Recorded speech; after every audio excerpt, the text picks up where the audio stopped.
Ayun.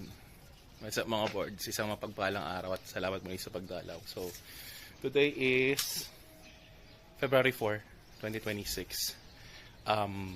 Anong meron sa atin ngayon? Ngayon may ano lang ako, may papakita lang ako sa inyo. Mabilis lang. So, nagbukas ako ng alkansya, nagbasag ako ng alkansya. Dahil maglilipat ako ng bagong alkansya. Pero nakakatawa lang kasi, yung akala kong konti lang yung naman ng alkansya binasag ko. Medyo madami naman pala. Babalik na rin natin para makita nyo. Okay, so ayan siya. Natatawa na ako kasi akala ko talaga mga 5,000 lang yan. Mga 5,000 pesos lang yan. Ipa ko mga 6,000, ganun 10,000. Pero mukhang lalampas siya. So yan lang mga boards yung update for today. Nagbasag ako ng alkansya para maglipat sa bagong alkansya. Yung nakikita nyo ngayon sa mga trending yung wooden alkansya. Bumili tayo ng ganun. Tapos doon natin nilalagay. Kasi sabi nung sipag ko, baka ipisil. So yan, ilipat natin yan. Ayun. So dagdagan na natin mga boards. So medyo in-straight ko muna yung mga pera.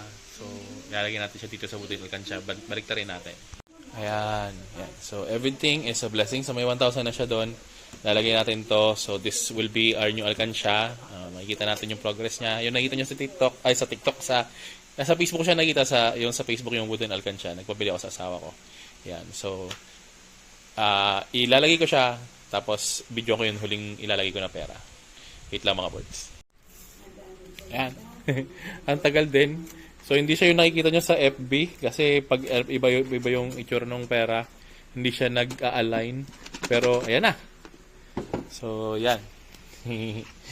May mga pasaway lang na 1,000 doon na ayaw dumiretso. Sa kaya yung natutupi na yun sa ilalim. Pero yan.